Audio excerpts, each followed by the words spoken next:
Window World is proud to present Kevin Keatsman Has Issues. Simply the best for less at windowskansascity.com. Well, we hope your Thanksgiving was as great as ours here at the Keatsman House in 2022. We had a wonderful, wonderful day, beautiful weather. We sat outside a little bit, had a great meal, didn't overdo it, didn't overeat. Everything just worked out great. My mom had a great time. Jessica made a spectacular and gorgeous cherry pie that my mom just loved so much. Took a picture of it, put it on Twitter. If you want to check it out, Twitter's a safe space now. I'm at KK Has Issues on Twitter. I would encourage any of you to sign up and use it sort of as a news feed. Even if you don't want to post, a lot of people on Twitter don't ever post anything. But you can follow folks and see what's going on in the world and maybe follow some of your favorite sportscasters or news commentators or politicians. It's pretty interesting. If you've not been on Twitter, I would encourage you to sign up now and go there and get a handle. And if you don't want to post, don't post. But follow me, see what's going on around our world at Kevin Keatsman Has Issues, and see that beautiful, beautiful pie. I mean, it was just spectacular, the pie that Jessica made. We had a great day. We had a couple of family members couldn't make it because they had the flu, but no worse for the wear. We had a great, great Thanksgiving, and we hope you enjoyed it as well. And 3 really good football games, a whole bunch of football games. The college football game was good and tremendous basketball. And in a weird twist, we're going to start with basketball, and then we have an unbelievably great interview today for you on this Black Friday. We're going to stay away from the whole shopping thing, but we enjoyed watching a lot of college basketball over the last couple of days. Nothing more thrilling than Kansas winning their game on Thanksgiving Day at the buzzer with 0.2 of a second left. Bobby Pettiford, with his only basket of the game, gets the putback with 0.2 left. In a game that I've got many family members that are KU fans, and they were all just riveted watching this thing. I said, it's not that interesting. We know who wins. I don't remember when they lost. When did they last lose? Like last January or something? I mean, Kansas doesn't lose. So they just don't lose. Amazingly, they're the underdog against Tennessee on Friday night in the championship of the Battle for Atlantis, which is surprising to me because Rick Barnes, the Tennessee coach, is 8-21 against Kansas. Josiah Jordan-James, the top scorer for Tennessee, has a bad knee. He's missed 2 games this year, and he's playing at half speed. They worked their way here. They lost a game earlier this year, Tennessee did, that they probably shouldn't have lost, and then they needed overtime to beat USC to get here. Somehow Tennessee's a 1.5-point favorite. I'm all over that. Kansas wins basketball games. When Kansas gets points, you take it. That's just a rule. You just always take it. So they're playing Tennessee on Friday night in the Battle for Atlantis championship. Tennessee was picked 3rd in the SEC. But in the win over Wisconsin, Kansas had this game easily. And it looked like, well, this is boring because Wisconsin can't score. First 10, 12 minutes of the game, Kansas played one of those little slow-down, dogged games. It looked like Wisconsin was going to control the entire game. But then they didn't. KU found their form. They hit some threes and built a pretty big lead. I think they were up by 13 or something. I wasn't watching as closely. We were busy getting everything ready and people getting ready to come over. And then they got here and it got crowded. I had to pick my mom up, all this other stuff. So then we're watching the end, and it was very dramatic in overtime. Pettiford with the basket, 0.2 left of a second off of a miss, off the glass. A tremendous shot. But the meme that hit social media after the game was the basket that tied the game to go to overtime. And so Kevin McCullough hit a 3 to send this game to overtime with 10 seconds left in a basket that shouldn't have counted. The ball was saved from out of bounds by Kansas, but the replay clearly showed Kansas was out of bounds on the floor with the ball before they threw it to McCullough, who hit the 3. There was no review of the play, and I don't even know that you can ask for a review or what you're supposed to do. The only reason I bring this up is we just saw in back-to-back days, Kansas will likely now, I think, win the Battle for Atlantis tournament. Kansas State won the Cayman Islands Classic tournament, and they won on a crazy officiating thing. These games are so close, and, they go to the scoreboard now, and they check everything. So this is weird. In the Kansas game, they didn't check. No official saw him out of bounds. I think Kansas loses the game. If they're called out of bounds there, Wisconsin gets the ball. Kansas would have to foul, and Wisconsin, if they make a free throw, they win the game. 1 of 2, they would win the game. So a missed call in the Kansas game and no review benefited the Jayhawks. In the K-State game, it was even stranger and crazier and luckier than anything I've ever seen. I've seen officials miss calls. I've seen plays not reviewed. This doesn't seem all that out of the ordinary, right? Have you ever seen what happened with K-State? If you didn't see what happened, okay, they're playing in the championship game, and they're playing against LSU. And it's been a good game all night. It's been close and back and forth. And it's not great basketball, but it's good basketball. It's two teams that look like they're good, not great. This was not a strong field in the Caymans. So Kansas State goes down in the worst set play you've ever seen to try to take the lead and win the game. The shot clock differential here is about 5 seconds. Kansas State has the ball in a tie game. They set up a play. They botch it. They dribble it off their knee. It's a loose ball. It's going out of bounds. A player goes to save it. Throws it back into Keontae Johnson, who pushed just a little push shot with his hand just to get it out of his hand from 8-9 feet away from the basket, just to get rid of it because he knows the shot clock buzzer is going to go off. That basket goes in. Now there's 4.7 seconds left in the ball game. K-State's up 2. LSU inbounds it. K-State isn't really pressing. Dude gets the ball and just dribbles. And he dribbles and he almost loses it as he crosses half court. Then he recovers it. Then he dribbles some more, goes right down the lane uncontested, and just lays it in the basket. And then the red light goes off behind the backboard. Overtime. Easy. They show the replay. Easy. That basket counts. We're transitioning from upstairs to downstairs. My son is here. We're going to go downstairs. We're going to watch some stuff. And, we were all relatively early. We're hanging out upstairs. So we're okay, before we go to overtime, I'll watch the end of this on my phone. I don't know what we were getting ready to watch, a movie or a game or something. And I'm watching this thing on my phone. So great, let's go downstairs. So I hit pause, and I go downstairs, and I turn the TV on, and I get the lights on. And it takes maybe 3 or 4 minutes. And I thought, well, if I missed the first couple possessions of overtime, who cares? So now I got everything set, and everybody comes down, and I turn my phone back on, and I hit play, and I'm taking a look at this thing, and they're celebrating. Kansas State's won the game. I don't know what's happened. I can't figure any of it out. My buddies are, my phone's just exploding. They're like, whoa, we're so great. Oh, God, we're going to win the national title. We're 6-0. This is unbelievable. Like, wait, what? This game is supposed to be in overtime right now. What happened? Before the possession of that game, there were 3 consecutive timeouts called, which should be against the rules. We talk about sports taking a long time. I was already bored to death with this game because LSU called timeout. It was taking forever. Then they made the basket. I'm like, I've sat here for what now, 12 minutes? And I've seen 4.7 seconds of action. So I'm ready to go downstairs and, whatever. And my phone's blown up. I'm like, guys, that's awesome. What the hell happened? And so when I quit on the game, John Higgins, we all know Higgins, the referee, is over at the scorer's table. And it's taking forever. I'm like, what in the world are they looking at? This is the easiest call ever. The ball is out of his hand. The light went off. It's a basket. This is crazy. I am sick of waiting. I've been through 3 straight timeouts. I'm sick of waiting. And so I hit pause and I go downstairs. I turn it back on a few minutes later, expecting to see the last 3.5, 4 minutes of overtime. And K-State's celebrating, dropping water bottles all over each other.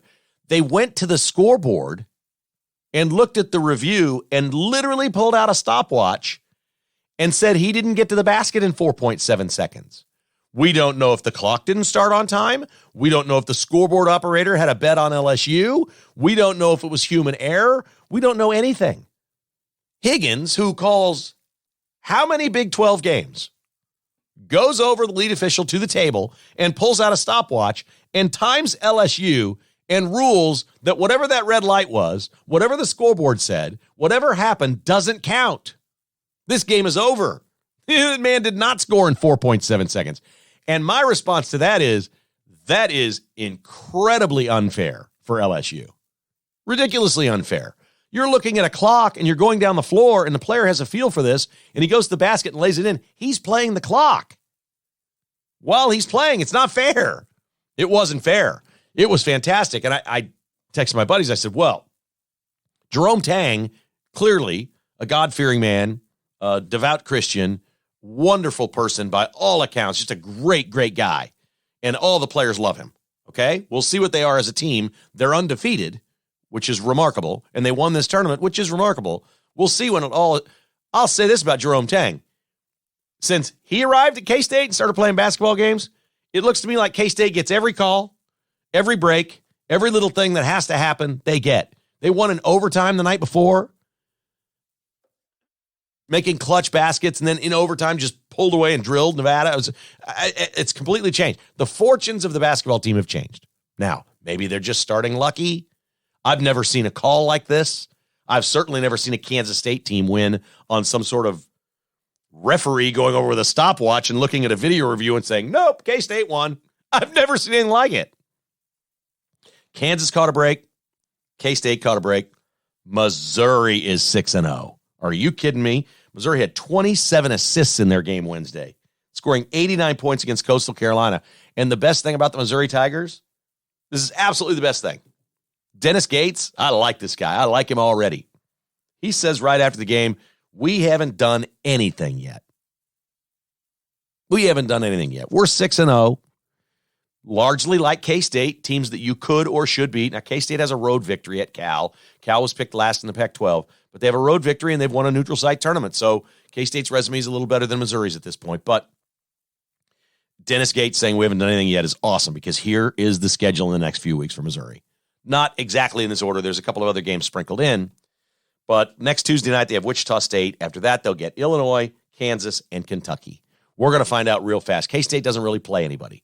They've got Butler on the schedule, but near as I can tell, Butler's not any good this year. So I don't know how much we're going to learn in the non-con about Kansas State, but Missouri, we're going to learn a lot. We're going to learn really fast. But it's 27 assists. They are sharing the ball. They're passing it. They're a scoring machine. Dennis Gates looked like he knows exactly what he's doing. He's got players in that he's coached before. This looks really good at Mizzou. Very, very exciting in college basketball. Very, very exciting. All right, it's Black Friday. KKHI is brought to you by bstock.net in Olathe. They've got Black Friday specials. They're open. They're ready to go right now. All Sony TVs sold at cost. They will show you the invoice. You pay them what they paid for them. They're out the door. They make nothing on them. Zero. If you're a KKHI listener, all Sony TVs at cost. Windows laptops, 8th, 9th generation processor, also sold at cost. They have dozens and dozens and dozens of these laptops. They will show you the invoice and sell it at cost. They have the OLED 65-inch Vizio OLED TV, $999. It's $1,400 at Best Buy. This is the cheapest you will find any OLED television on the market. The very lowest price, $999. It's all at bstock.net, 14680 South Flaming Road. Were you a little cramped or uncomfortable in your kitchen for Thanksgiving? Think about a remodel over the next few months. Next year could be different with Cross Kitchens KC. Online at crosskitchenskc.com. Family owned and operated in Belton. Black Friday is a perfect day to call Tim and say, hey, let's set something up for the next couple of weeks. Talk about how we can make this house just a little bit more open, a little bit more comfortable, a little bit something different maybe for Thanksgiving. Maybe add a second oven to the kitchen, whatever it may take. crosskitchenskc.com. And Advantage Termite and Pest Control, the only pest control company I've ever used for over 20 years. Their customer service is top-notch. They also do lawn care. If you'd like to contact Advantage Termite and Pest Control for a complete maintenance program for 2023, make the call right now. 913-768-8989. That's 913-768-8989. It really is Advantage Services. If you would like them to sign you up for annual services at your home, do business with great people. These are wonderful folks. The Wolcotts are great, and they would love to work with you and your family, residential or commercial. AdvantageTPC.com.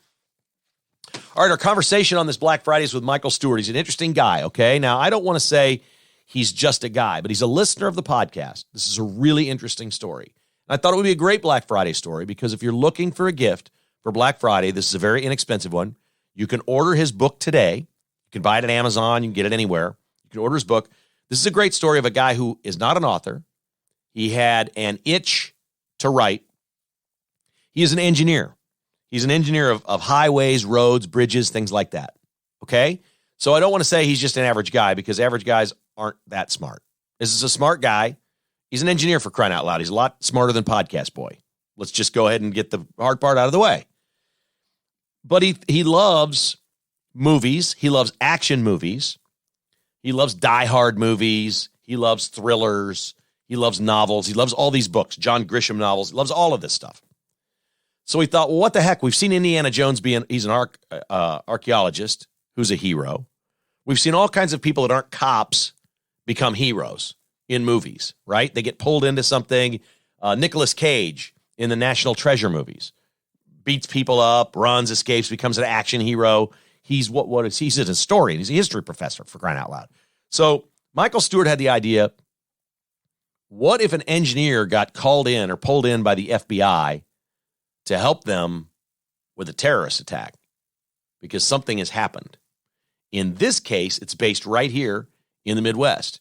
It is a dam that floods an entire town, and they don't know whether it was terrorists or the dam broke or whatever. But as it unfolds, this character, who Michael Stewart basically bases on himself, this character gets involved with the FBI, gets a gun, does the whole thing, and becomes your hero of this novel. It sounds fantastic. It is written like a novel to become a movie. He's pitching it everywhere, but you may like it. They're calling Michael Stewart the John Grisham of engineering thrillers. It's a fascinating conversation.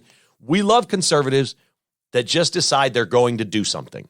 And in the spirit of Thanksgiving and the pilgrims coming here, realizing they had to do something and what they were going to try to do with this land and what would eventually become the United States of America, in that tradition, that Thanksgiving spirit, and the possibility of Black Friday, which is the most commercial American thing there is. You want to buy a Christmas present for somebody or for yourself.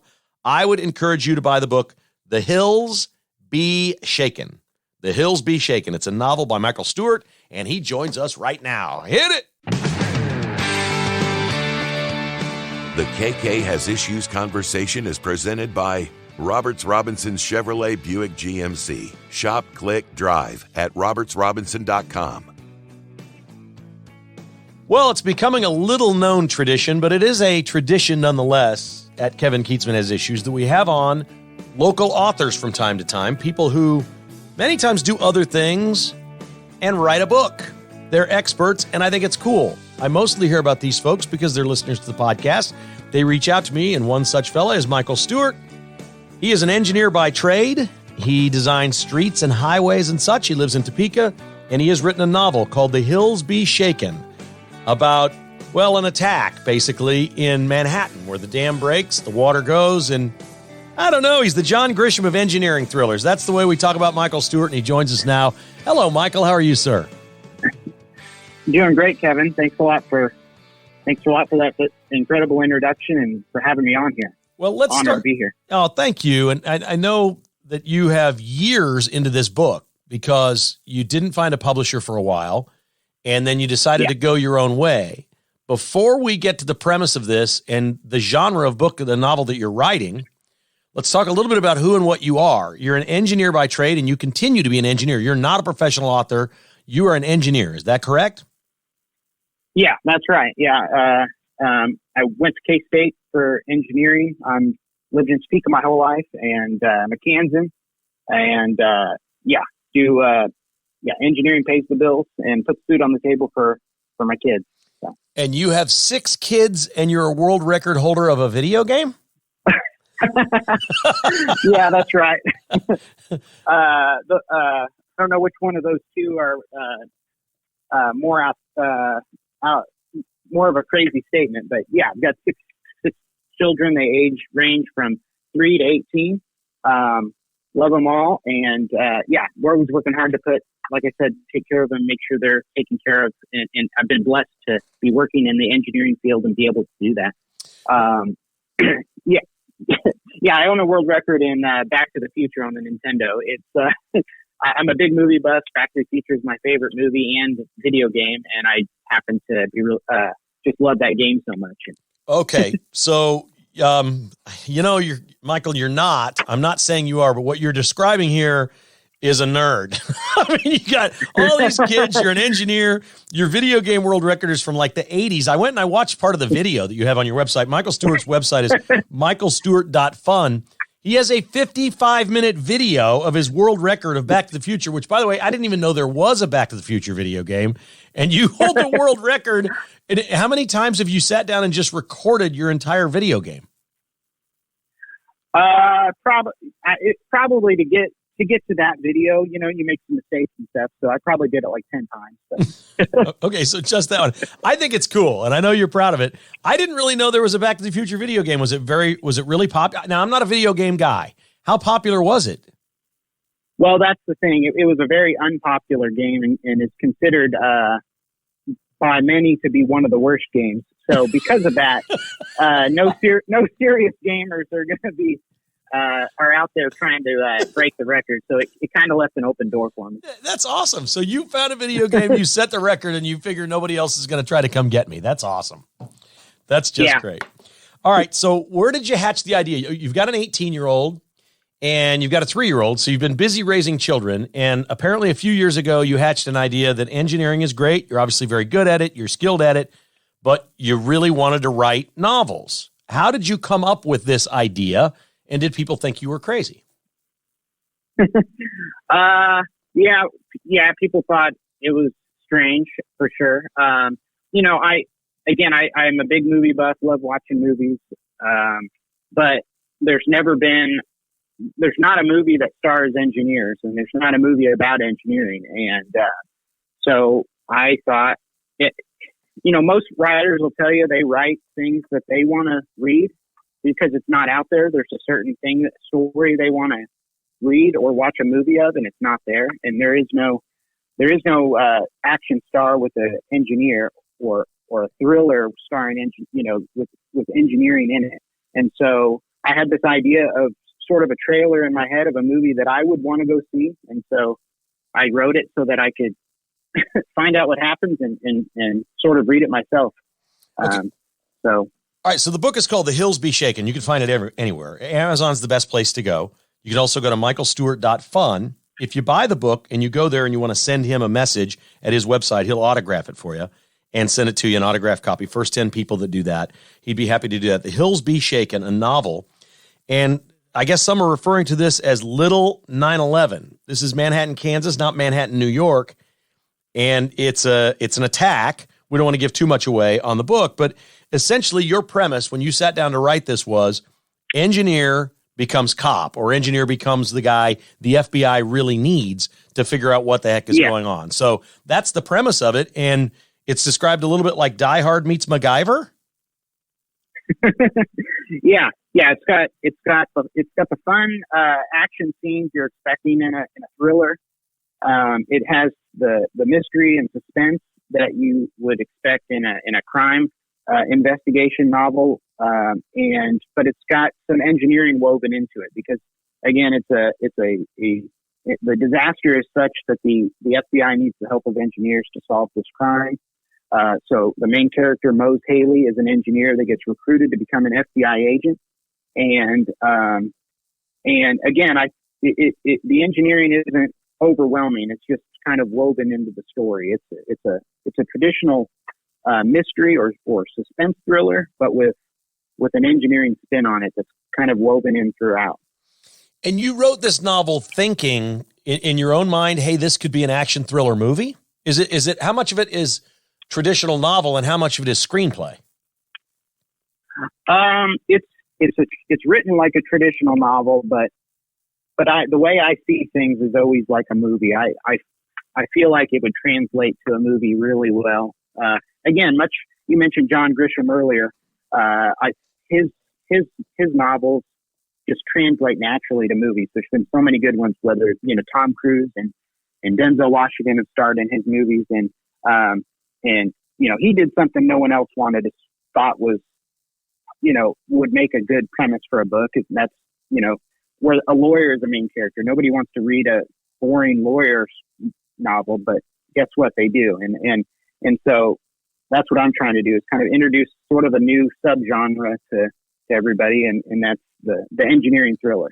Well, this is a tried and true formula in Hollywood that you've got here. And I'm thinking Harrison Ford more than anything else, not to be in this because he's older, but I think about the Indiana Jones movie. He's an archaeologist, and yet he becomes just this incredible action hero, which you would never think of the same things. Or I think of The Fugitive, where he was a doctor and was an amazing action scene fugitive. I mean, you just wouldn't think of a doctor or an archaeologist like that.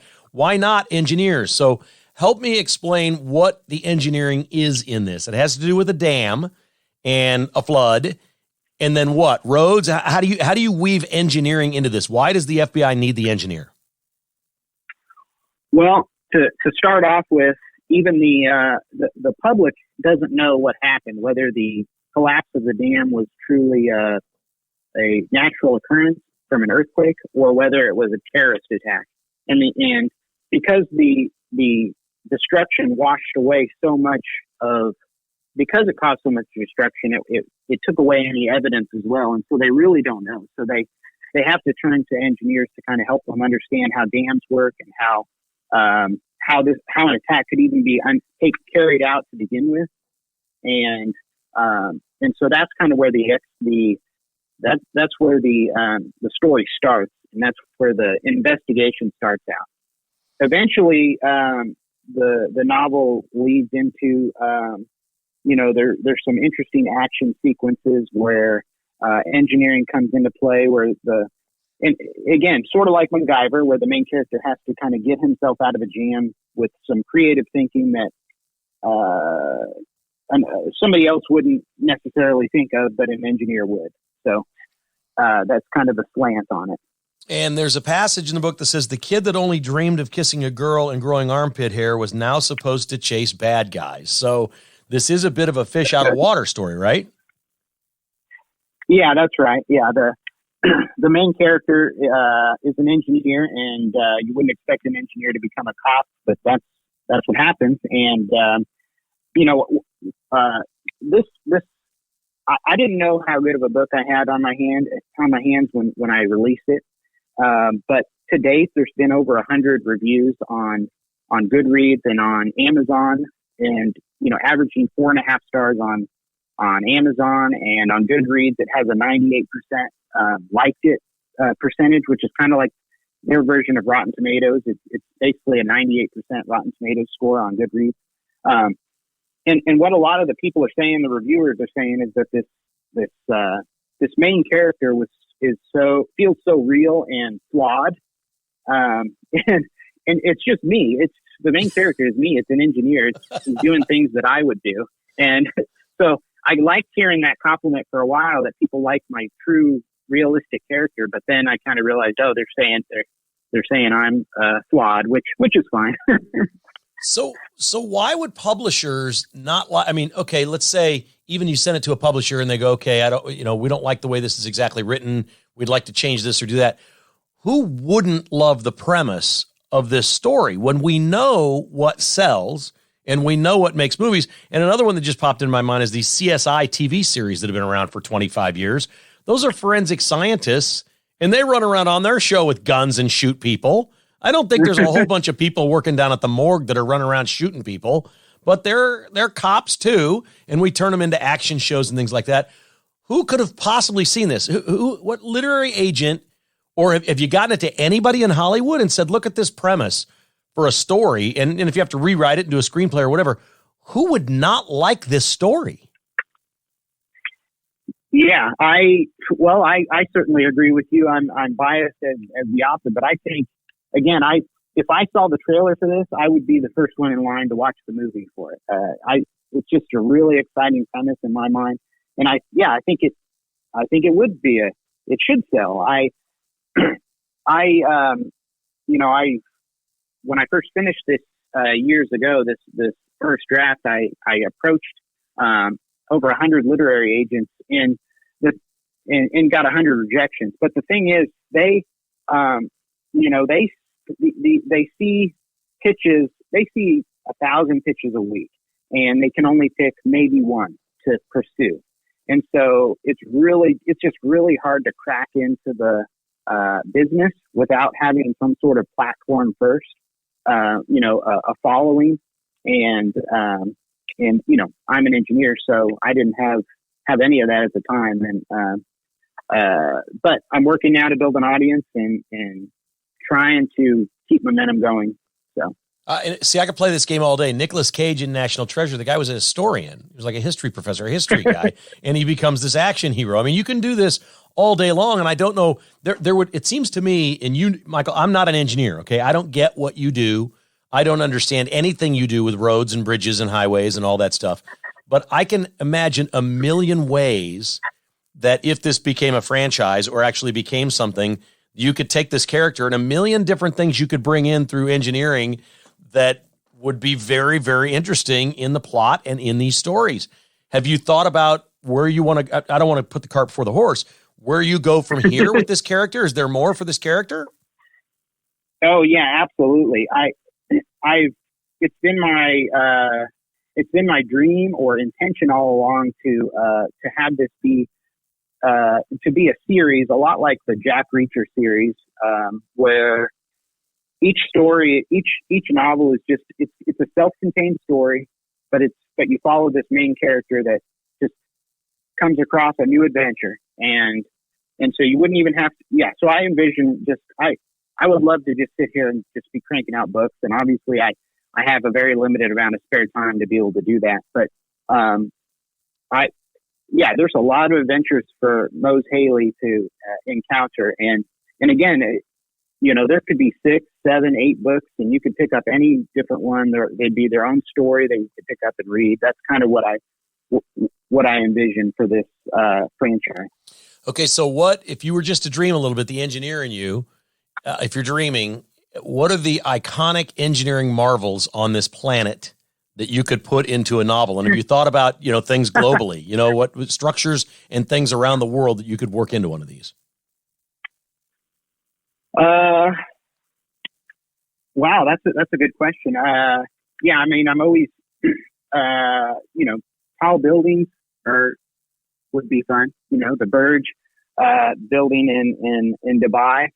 Do something with that. I've always been one of the things I did when I was a kid was, I had family in New Jersey, and we visited the World Trade Center. I went up on the roof of the World Trade Center before it was destroyed. And, that's something I'll never be able to do, but that was really cool, especially for to be a young engineer at the time. And I think that would be a good place to start some of these incredibly tall buildings. But yeah, really the possibilities are endless. I mean, dams, pyramids, bridges, all kinds of fun things to get into. All right, I'm just a podcast dude in Lenexa, but we got a slew of actors in Kansas City now. Have you been able to reach any of them, the Paul Rudd or Eric Stone Street or any of these guys that are here all the time that have connections in Hollywood? Is there any way to get them the book? Do you know how to do that? That's so far out of my wheelhouse. I wouldn't know where to start. I'm trying to promote the best I can on Twitter and things like that, but no, I don't know how to.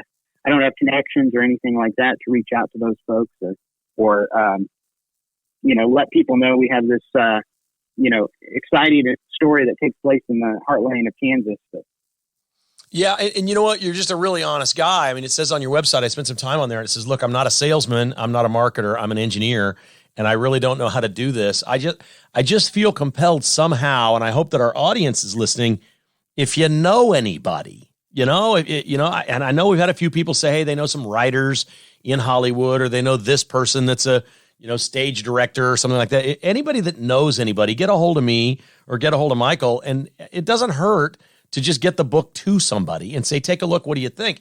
Because maybe I don't know anything, but the premise of this just sounds fantastic to me. I mean, it really sounds like a million ways you can go with this. His website is michaelstewart.fun. If you want to reach out, there's a contact site on there, or you can send me an email and I'll try to get connected with Michael Stewart. I think the possibilities here are endless. You are achieving some success. The people who read this book like it, and I would encourage any of our listeners to get it if you like to read books, or if you want to give a gift for the holiday season this year, just go to Amazon. It's called The Hills Be Shaken, and it's got a Midwest local flair because it's a dam break, Tuttle Creek, and so there's a lot of cool things going on here that you may identify with, and it's written by somebody locally, and people really like the book. That's got to be very encouraging for you. It is. It's incredibly. Every time I see a positive review come in, and they've all been positive for the most part. It's just one more that I just can't believe. I just can't believe it. People are responding in the way that they do. Have you done any other interviews? Am I like your first? Are you getting on any TV shows or radio shows or anything like that around here? I'm getting a few lined up. I've got a podcast. I've got a literary podcast lined up for January, early January. So I did a Nintendo podcast a few months ago for my world records, but no. Otherwise, yeah, I'm trying to get out there and do what I can to promote it while still, working my 9-to-5 job and taking care of my family. So how long did it actually take while you're working and you have all these kids? How long does it actually take to write a book on the side? And how do you do it with, I mean, I'm going to assume your house is pretty loud a lot with all those kids running around. How were you able to do this? It is. The one thing, when I first kind of started this hobby of writing, it was when my wife went back to work. She, she was home with the kids for a while when they were younger, but then she started working overnight shifts at the hospital. She was a respiratory therapist. And I'd get the kids to bed, when they were younger at the time. I'd get them to bed, and there was actually an hour or two of quiet time in the evenings. And that was when I kind of escaped into getting this writing thing a try. I just fell in love with it. I mean, the first time I sat down and wrote a scene, it was, I just felt alive like I hadn't before. It was really a great experience, and I've been writing ever since. So. Oh, dude, you got the creative bug now. Okay, so mine is not the gift of writing. I'm a spoken word guy, and once it's in you, you can't quit. You're not going to shake this, Michael. I'm going to tell you right now. You're going to keep writing. You felt something when you came up with this story, didn't you? Yeah, for sure. What do your kids think? How many of them were able to read it so far? A few of them, I had to do a lot of proofreading and a lot of editing of as I was going through, and so some, that gets old. Sometimes I just want to read it out loud to change up, and it's good to read it out loud. You catch different things that you wouldn't normally catch, and so I'll do that in the company of them sometimes. So they catch chapters here and there, and that and some of them find it entertaining. Some of them are tired of hearing me talk about it. Okay, so this is what I do. I write a newsletter every weekend for my patrons, and I enjoy writing it. And I used to write a lot. I wrote in high school, I wrote in college, and I enjoyed writing. And I write this newsletter every week, and I've set it up to where we use MailChimp. We send it out to 700 people or whatever, and Jessica does that. So she comes in and she sends it, and I've got it set up to where, like, okay, I wrote this. I emailed it to both of us. We've got record of it. Here it is. You proofread it and send it. And sometimes she doesn't even care to proofread it because she just doesn't. And it's just typos. Yeah. Okay, so I can't send newsletters, so it's not a big deal.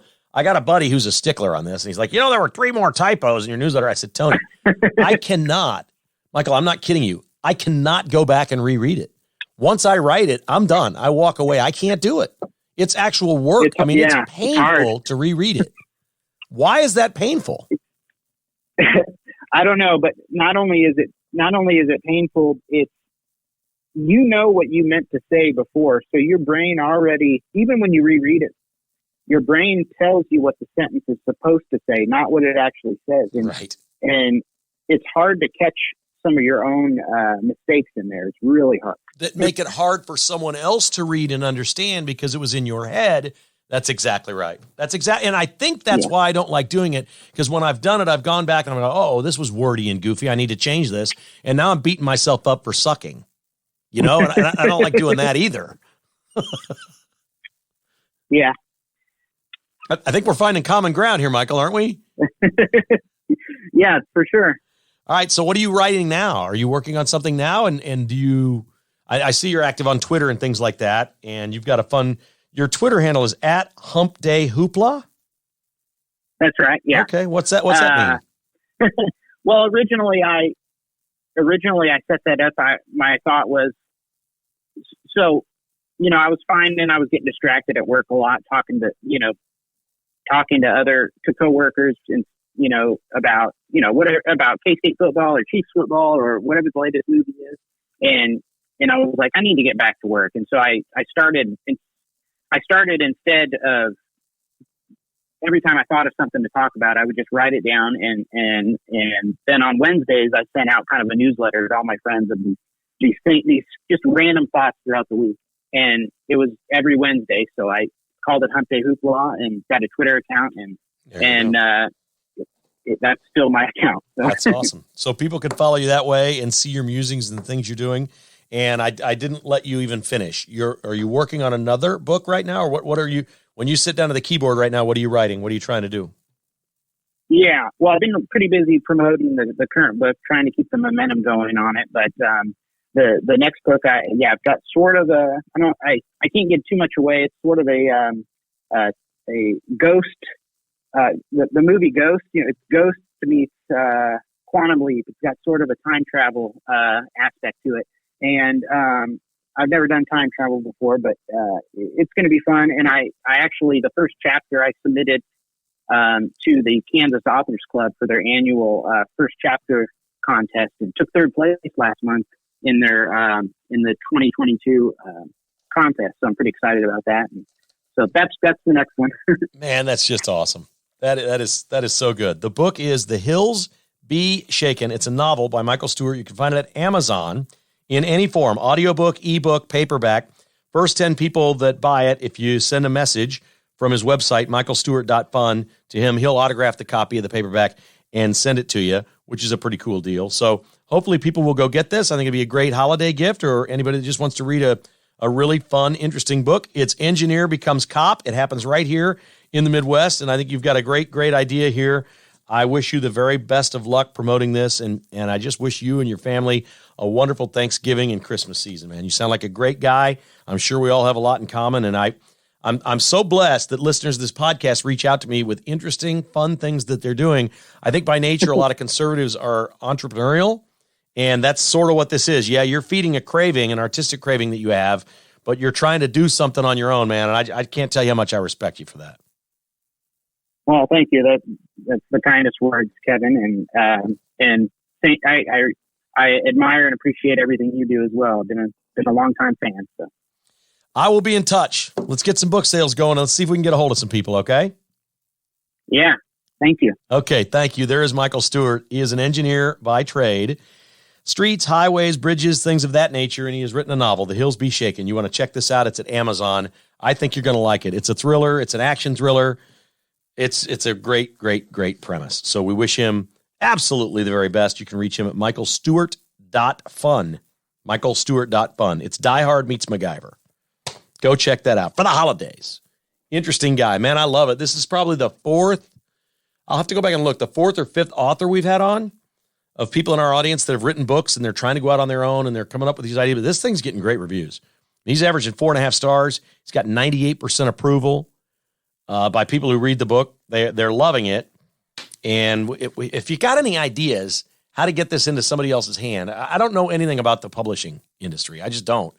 My thing would be I can give him some contacts at Channel 4 or a couple TV stations and say maybe you could do some more interviews and get some more publicity for the book, and maybe that works. But I'm sitting here thinking about all these guys that do this big slick thing. We got to get the book in one of their. Who knows? They might all hate it, but they might go, you know what? I know a guy that might think this is pretty interesting. Because I think of, when I'm thinking of engineer turns cop, I'm almost kind of thinking Paul Rudd. Not your typical Schwarzenegger badass kind of guy. Here's little Paul Rudd. I could see Paul Rudd as an engineer. Maybe put some glasses on him. He's an engineer. He's working in a cubicle, whatever. And this thing happens, and all of a sudden he's forced to start working with the FBI, and he's got a gun, and he becomes it's pretty cool. Pretty interesting premise. The Hills Be Shaken by Michael Stewart, one of our very own, right here in the Kansas City area. KKHI is brought to you by AmazingGarageFloors.net, another great Kansas City company. Hutch and Heather do such a phenomenal job with everything that they do, from sealing your garage to your driveway. I got a great email here from a listener named Rick. Says they were out to install our amazing garage floor. Side story, I had a picture from a friend in Tennessee who had his floor done. Loved the color and asked John if he had that color. He said he didn't, but he could order it in special for $500. I said, no, thanks. I picked out a stock color for the floor. The next day, his wife Heather called me and asked if she could come to the house. She wanted to see if she could match the color I wanted. She and I played around with the flakes until we came up with something very close to what I was looking for. No additional charge. Customer service absolutely unparalleled at Amazing Garage Floors. Heather was/is super to work with. Hutch, you hearing that? I'm getting reviews on Heather being better than you. That's what's happening. That's what's happening with the KKHI listeners. I love that. He also used the folks at Banner Garage to help out with his garage as well, which is a pretty cool deal. AmazingGarageFloors.net. Jocelyn's Jewelry, 95th and Antioch. It's holiday season, guys. You know what to do. She wants something that sparkles. Online at jocelynsjewelry.com, or swing in there any day and check them all out. Cameron's the guy to ask for. Cameron is the son-in-law's kind of taken over and doing it's a family business. It's a family-run business. Cameron's there every day. That's the bottom line. Jaws isn't there every day. Cameron is there every single day. So ask for Cameron when you go to Joslin's, 95th and Antioch, the jeweler you recommend to your friends and family. And advanced medical imaging online at medimageks.com.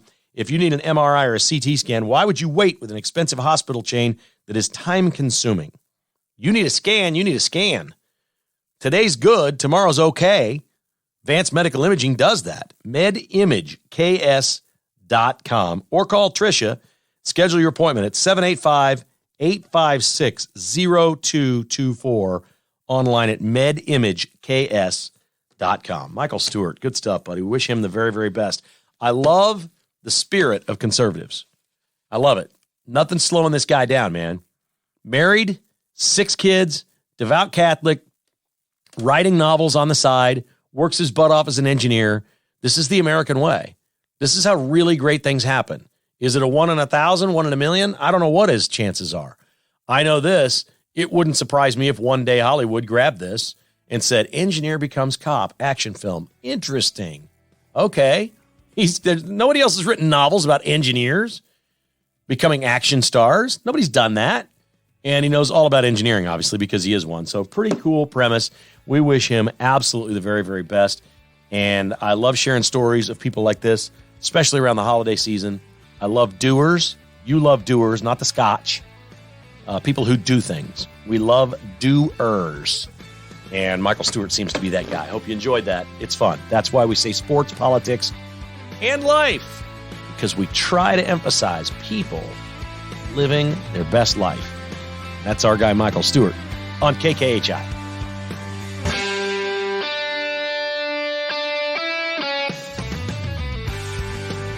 Thanks for listening to Kevin Keatsman Has Issues, presented by Roberts Robinson Chevrolet Buick GMC. To get exclusive patrons-only podcasts, receive a weekly newsletter, and attend in-person patrons-only parties, visit KKHasIssues.com and become a patron today. This has been a production of Crooked Tail Media Incorporated.